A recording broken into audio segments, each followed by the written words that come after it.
Good evening and welcome to Coach World TV. My name is Terry Yoffe, and tonight I have a really special guest. I know I always say I have but tonight I really have a special guest, Marion Franklin. Hi, Marion. Hi, Terry. How are you? I'm good, and I'm so glad that you asked me to be here, really. I just have to say how much I adore Marion. I really do. Don't get embarrassed.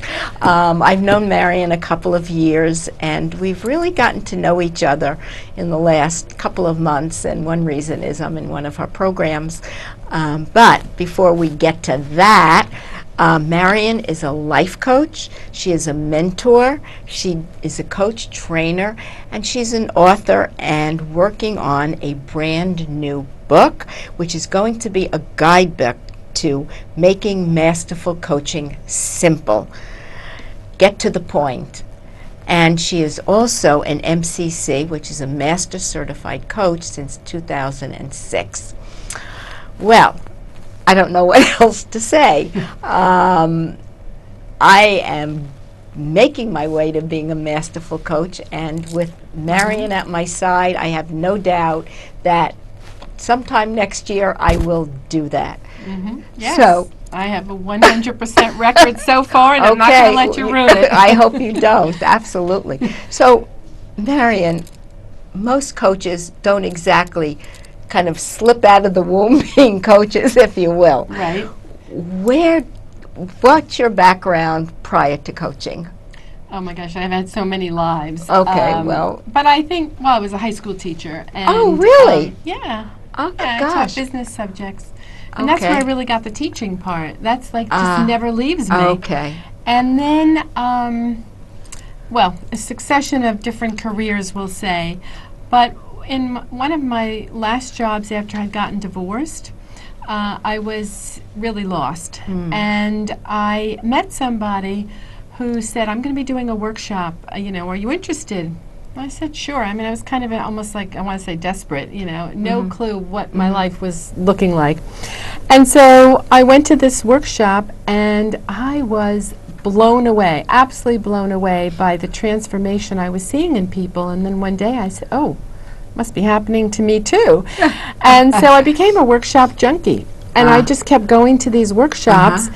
And eventually, the guy who was doing the training, he said, I'm going to teach people how to do what I do. And I said, you can teach people how to do that? Oh my God, I am signed up. And that was literally what happened. And so I signed up, and there was a group of us, and that's how Life Coaching Group got its name. And so I was coaching for many years, and then I co-facilitated with him. And when I did that, I realized there were some missing pieces. And I said, oh, I can fill in the blanks there, and which I did. And then after a while, I said, I think I can do even more than that. And so I put together a course, and then I did that through ICF, and then it snowballed into something bigger, and now even bigger, it's a whole ACSTH or whatever their initials are. Yes. Right, exactly. Oh, wow. And tell us a little bit about because if I say it, I'll, screw it up probably, but about the laser coaching program that you offer. It's pretty intense, I will say that. Yes, I mean, it I'm is. so happy that Marion is on my show when I'm in the middle of taking her course, because it's not just her telling about it. I can relate to it, and I can kind of jump in here. Okay. So, And how did that come about, really? well, as I say, Yeah. it started as smaller, and it kept expanding into what it is now.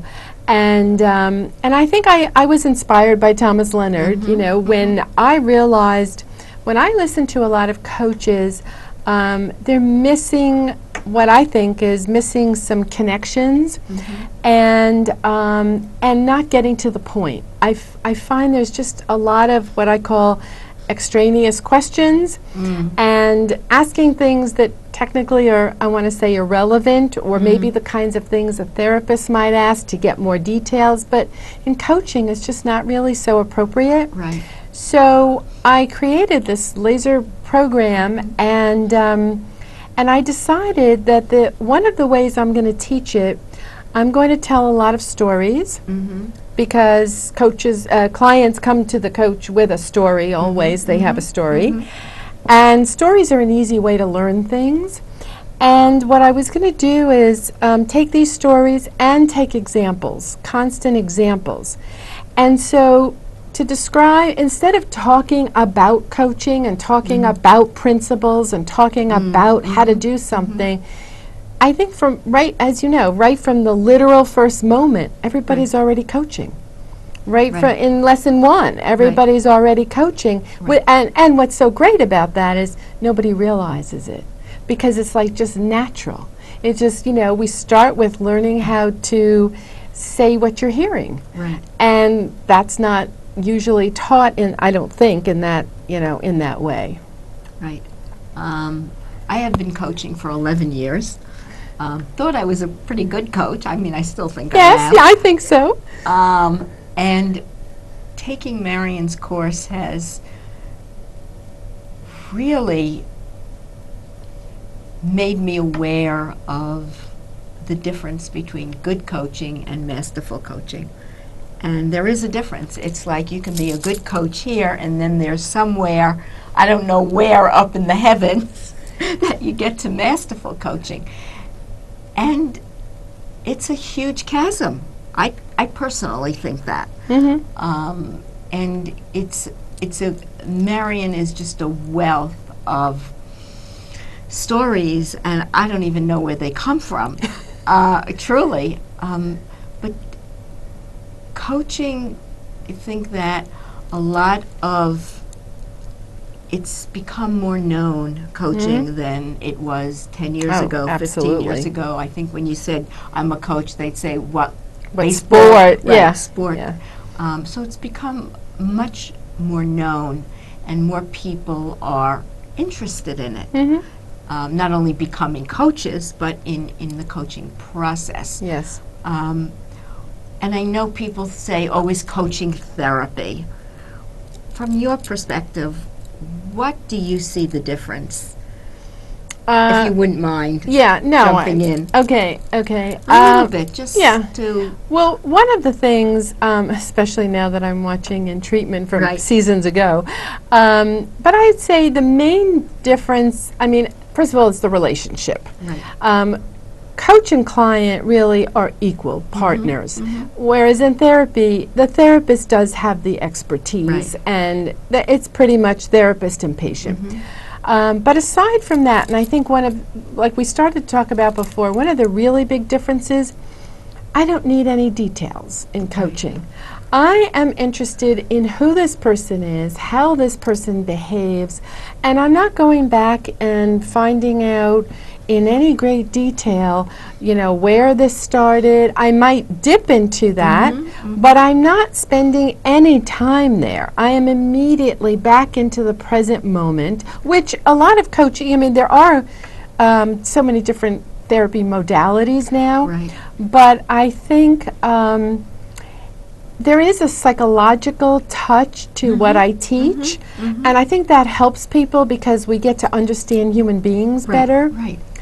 And then I think in coaching, though, we're really staying focused on how this person behaves, who they are, and what is it that they really need, because people come to us with what they want, but we really need to provide what it is they're needing, because they don't really know what that is. It's like the person who says, I want $1 million. But what does that really mean? So we have to figure out that the need might be to feel more free, or whatever the deeper need is that's going to. Exactly. So that's part of what I teach.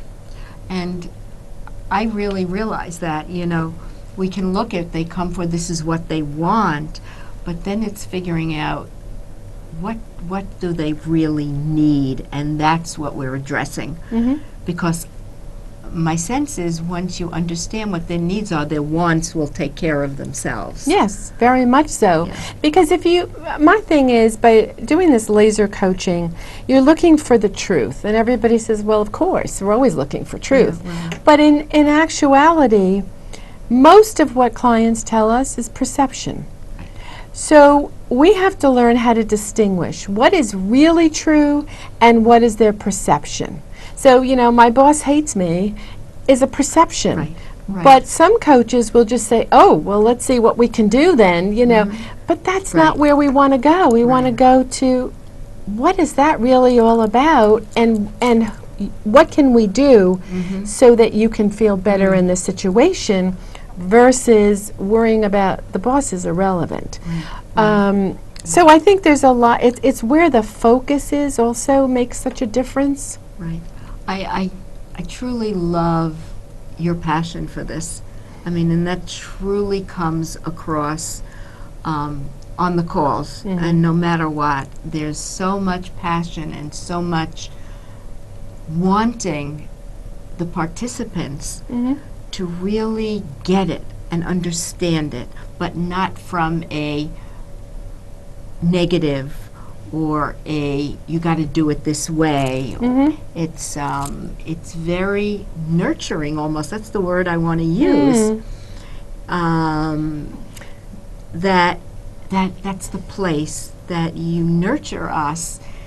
So if we aren't doing it the way that might be a better way, we don't feel, and I know that we failed. Yeah. No, I'm very careful about Right, that. right. Because Right. I don't want to discourage anybody. Right. So I just want people to see ways they could potentially do it better. And that's also why I only have 6 people in a class. Right. Because that way I can just give so much attention. Right. And as you know, I put in so much energy Right, and exact- effort. right. And as you say, the passion, but that's kind of a natural thing. But with 6 people, I can really focus on individual needs, like, what your background is, where you're coming from, Right. what it is where you're tripping up versus somebody else might be Right, tripping right, up. right. So, Yeah, and it really comes across that you could probably sit here, and we won't, and talk about each person on whether it's ours or someone else's, and really know where they're coming from, where's their place within. well, there's strengths and, Right, and, right. and the challenges. Right, and exactly. yeah, because everybody has them. Right. And then people's histories play in because Right. we coach from where we are. Right.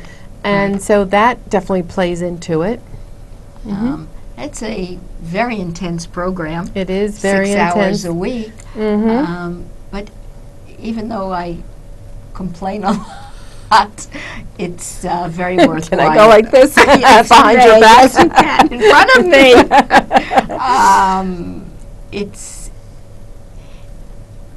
It's trying to figure it out. It's not so much that I'm complaining. I feel lost. It's kind of a new way to go, and you're kind of blindfolded, Yeah. walking a path, Well, even yeah. though you've coached for a long time.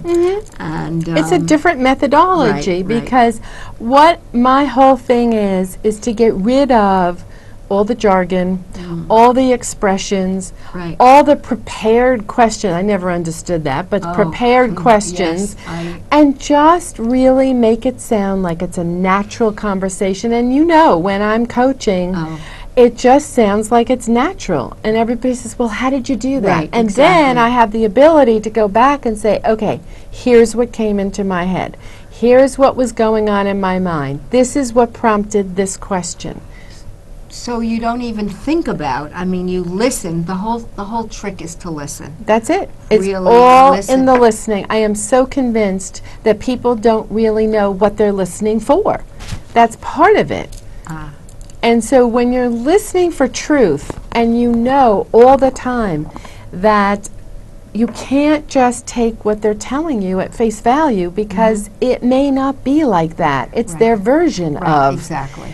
And Exactly. so you're listening for that, and you're listening for what is the idea or the thought that is keeping them stuck in their place, or keeping them conflicted, or creating the struggle.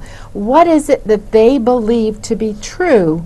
Again, that's not really the truth. It may be true for them. Right. It's not that anybody lies. So Right. and I always say Right, that because I don't want exactly. anyone to misinterpret when I say that. But so it's not a lying thing. It's more that people a have belief or an yeah, assumption, it's an a assumption. It's preconceived notion it's a that way people that have. people Right. come from with their Right. filters, Right. and we Exactly. have to help them see that that filter is not really working, and that it's actually what's keeping them stuck. Right. But you can't say that. Well, Or you can. well, I mean, it's not that I would say it directly, but I could easily see saying, so with this idea that, your husband is doing something awful, what goes on for you, and help them see that because they're thinking that, it's affecting how they relate, in turn, how it's going to end. So it's going to be that vicious cycle. Right. So once you can point something like that out, then people can see, oh my gosh, that is not working for me. And Right. then they can begin to make the Right, changes. right. Well, that's the other thing, though. I'm very big on the change in the conversation, that what people walk away with, the awareness, is not a strategy. It's not a, this is what I'm going to do now. I'm going to put a sticky on my mirror and it's going to remind me, blah, blah, blah. That's not my thing. My thing is that, you know how I describe it in class, I want to take people's heads, leave your neck where it is, take your head, and literally spin it once completely around so that whatever we're thinking doesn't even enter your mind. It wouldn't even make sense. But you have a new way of seeing things, like literally a new perspective. Yes, I know. But so if somebody, I mean, you talk about strategies, but what if strategies helped people, that they weren't cut in stone, but really helped people to get to where they needed to so go? strategies, we haven't had that lesson yet, but strategies Okay. are not all bad. The thank problem goodness. is the way they're used. So, for Uh-huh. example, if what matters in a strategy is the intention. So, if the Okay. intention is to avoid something, or if the intention is to pretend about something. So, for example, a strategy could be a woman dating somebody and making herself like a chameleon to fit whatever she thinks the guy would want. Okay. That's a strategy. But not a very good one. It's temporary, Right, I because got as it. soon as the real deal comes, she's out. Right, got So it. people Okay. come up with a zillion, I have a whole list of different types of strategies that people develop. Sometimes people-pleasing is a strategy. Right. I'm going to be nice to you and give you gifts because I want you to like me. Right, okay. But that's not No, no, from no, a no, healthy no, place. no, So no. strategies aren't all bad. Uh-huh, But okay. I don't want somebody at the end of a coaching conversation to walk away with a strategy and for the coach to think that they've really made a difference for this client. So there are strategies and there are strategies. Exactly. That's exactly right. That's Okay. exactly it. Okay, thank you. We got that. Yeah. Great. So one other thing that we talked about is your mentor group, and a question, what's on your mind? So how do you put these two together? Okay. String them together for me. Okay. So I've been doing these mentor groups. Okay. A matter of fact, the way they started was when the first class ended, I thought, wait a second, where are these people going to go now? They're just going to float out into the air. Now, that's not going to work. So I started a group. Right. And Okay. I said, let me continue with them. Let's continue the learning by practicing what's, Right. what Okay. they need to learn. So that's how it started, and now I'm up to 3 groups a Okay, week. so those are the Wednesday groups. That's the Got Wednesday it. groups. Okay. Yeah. Daytime, afternoon, and right, evening. right. And when they started, it was all about, let's get a client, let's get a coach on the call who can, and nothing is made up, nothing is role played. It has to be a real situation. Right. something somebody is struggling with. It could be a little tiny thing, but something that we can work with. And then sometimes we'll pick a focus, what we want to practice. Maybe it's the questioning, maybe it's the first question, maybe it's how do we get to the point, and we figured that out. But what was really interesting now, I've been doing it for so many years, and I thought to myself, what makes a masterful coach for real? I mean, obviously there are skills and there's experience and there's all that. But I really started to put it together, and I realized a lot of the distinction was that when you're really masterful, you get insights, not intuition. That's different. Because if you think about it, intuition is a guess. Even though it comes from a good place and you believe it's going to, but it's still a guess. Right. Insight is when you actually see things connected. Like a pattern. Exactly. Whether it's a pattern or somebody shares something and you say, oh, wait a second. I remember when you said this and that's not matching now, or that is matching now, or whatever. So it's being able to connect the dots in a different way than we normally do in everyday conversation. So I was trying to think, okay, if that's true, how does one develop insight? Like, how do I help people do that? And so that's when I started to realize, okay, let me think about how I do this. Is how I go through my this is how I do the whole thing, of whether it's a course I'm designing or whatever. So yourself as a model. Yeah, exactly. So Model Marion. Okay, that's a new one. So how do I figure that out? That was connected. Like, how does that come about? And what I realized was, I think about what I'm hearing, and I need to share what's on my mind in some way that the client can hear it. So what I've started doing now, as you know, on some of these mentor calls, what we do is, instead of the coach whose client gives us their situation, and instead of saying to people, okay, so what would be your question now if you were the coach? Instead of doing that, I just say to people, what is on your mind? Just bluntly say whatever came into your head while you were listening. And it could be, this is ludicrous. It could be, I can't believe she said that. It could be, it could be nasty stuff. It could be great stuff. It doesn't matter. But think about and say out loud, share out loud what went through your mind. And from that, create your question. Right. I've gotten indoctrinated. It's brainwashed into my head. Yeah, because... It's just a different way of looking at it. And it makes it so much easier. And natural. It's natural because... people talk about coach language, or I don't know. I never understand the term even because I don't want anything to sound like you're coaching, but rather you're in conversation, but the conversation is not chit-chat. It's moving forward, and it's helping somebody become aware of who they are in a way that they haven't seen themselves before. End of story. It's, to me, that simple. I know, you don't agree. No, I get that it's simple. When you have mastered it, it would appear to be simple.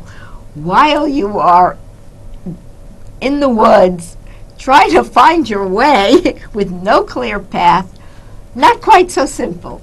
Sorry. I understand. But I also think, which we had talked about, because I accept people with absolutely no coaching background and people with 11 years background, it doesn't matter, because what I'm teaching is really master level coaching. It's not we start from the basics, but we do it in a different way. So what you're really saying is that now you really have to drop some of the things that you had learned only because you can see there is a better way, or there's a more efficient, a more effective way to help somebody. Right. That's definitely effective.